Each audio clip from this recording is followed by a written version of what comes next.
श्री परमात्मने नमः। पूर्व श्लोक में भगवान ने जिस समता की बात कही है, आगे के 2 श्लोकों में उसी को सुनने के लिए आज्ञा देते हुए उसकी महिमा का वर्णन करते हैं। एषा ते विहिता सांख्ये बुद्धि योगे त्विमाम शृणु बुद्ध्या युक्तो येया पार्थ कर्मबंधम प्रहास्यसि। यहाँ तू पद प्रकरण संबंध विच्छेद करने के लिए आया है, अर्थात पहले सांख्य का प्रकरण कह दिया है, अब योग का प्रकरण कहते हैं। यहाँ ऐशा पद पूर्व श्लोक में वर्णित समबुद्धि के लिए आया है। इस समबुद्धि का वर्णन पहले सांख्य योग में अच्छी तरह किया गया है। देह देही का ठीक ठाक विवेक होने पर समता में अपनी स्वतः सिद्ध स्थिति का अनुभव हो जाता है, कारण कि देह में राग रहने से ही विषमता आती है। इस प्रकार सांख्य योग में तो समबुद्धि का वर्णन हो चुका है। अब इसी समबुद्धि को तू कर्म योग के विषय में सुन।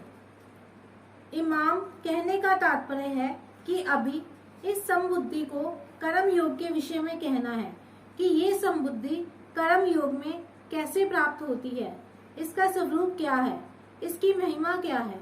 इन बातों के लिए भगवान ने इस बुद्धि को योग के विषय में सुनने के लिए कहा है। अर्जुन के मन में युद्ध करने से पाप लगने की संभावना थी, परंतु भगवान के मत में कर्मों में विषम बुद्धि होने से ही पाप लगता है, समबुद्धि होने से पाप लगता ही नहीं। जैसे संसार में पाप और पुण्य की अनेक क्रियाएं होती रहती हैं, पर उनमें हमें पाप पुण्य नहीं लगते, क्योंकि उनमें हमारी समबुद्धि रहती है, अर्थात उनमें हमारा कोई पक्षपात, आग्रह, राग द्वेष नहीं रहते।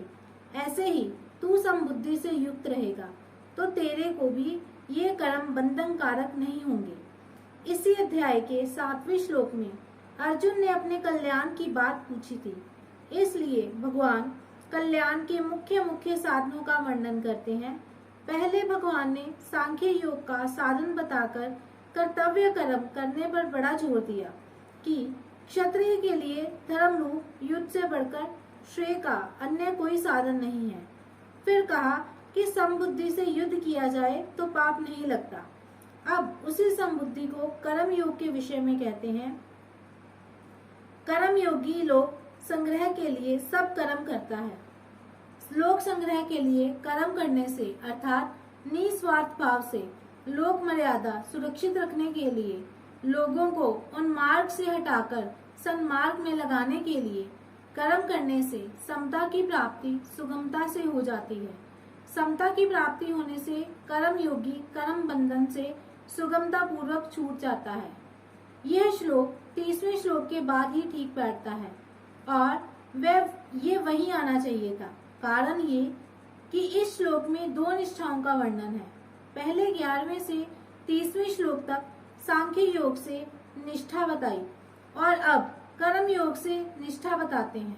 अतः यहाँ 31 से 38 तक के 8 श्लोकों को देना असंगत मालूम देता है। फिर भी इन 8 श्लोकों को यहाँ देने का कारण ये है कि कर्म योग में समता कहने से पहले कर्तव्य क्या है और अकर्तव्य क्या है। अर्जुन के लिए युद्ध करना कर्तव्य है और युद्ध ना करना अकर्तव्य है।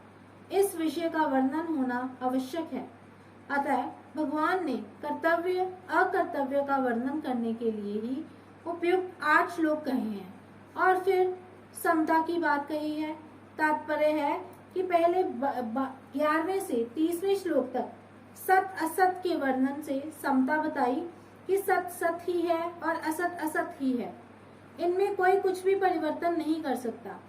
फिर 31वें से 38वें श्लोक तक कर्तव्य अकर्तव्य की बात कहकर 39वें श्लोक से अकर्तव्य का त्याग और कर्तव्य का पालन करते हुए कर्मों की सिद्धि असिद्धि और फल की प्राप्ति अप्राप्ति में समता का वर्णन करते हैं। परिशिष्ट भाव। कर्म योग के 2 विभाग हैं, कर्तव्य विज्ञान और योग विज्ञान। भगवान ने 31वें से 37वें श्लोक तक कर्तव्य विज्ञान की बात कही है, जिसमें कर्तव्य कर्म करने से लाभ और ना करने से हानि का वर्णन किया। अब यहाँ से 53वें श्लोक तक योग विज्ञान की बात कहते हैं। पूर्व श्लोक में भगवान ने जिस समता की बात कही है वह सांख्य योग और कर्म योग दोनों साधनों से प्राप्त हो सकती है। शरीर और शरीरी के विभाग को जानकर शरीर विभाग से संबंध विच्छेद करना सांख्य योग है और कर्तव्य और अकर्तव्य के विभाग को जानकर अकर्तव्य विभाग का त्याग और कर्तव्य का पालन करना कर्म योग है। मनुष्य को दोनों में से किसी भी एक साधन का अनुष्ठान करके इस समता को प्राप्त कर लेना चाहिए, कारण कि समता आने से मनुष्य कर्म बंधन से मुक्त हो जाता है। एक धर्म शास्त्र है और एक मोक्ष शास्त्र है। यहाँ 31वें से 37वें श्लोक तक धर्म शास्त्र की और 39वें से 53वें श्लोक तक मोक्ष शास्त्र की बात आई है। धर्म से लौकिक और पारमार्थिक दोनों तरह की उन्नति होती है। धर्म शास्त्र में कर्तव्य पालन मुख्य है। धर्म कहो चाहे कर्तव्य कहो एक ही बात है।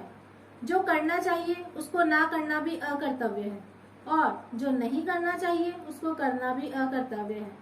जिसमें अपने सुख की इच्छा का त्याग करके दूसरों को सुख पहुंचाया जाए और जिसमें अपना भी हित हो और दूसरे का भी हित हो वह कर्तव्य कहलाता है।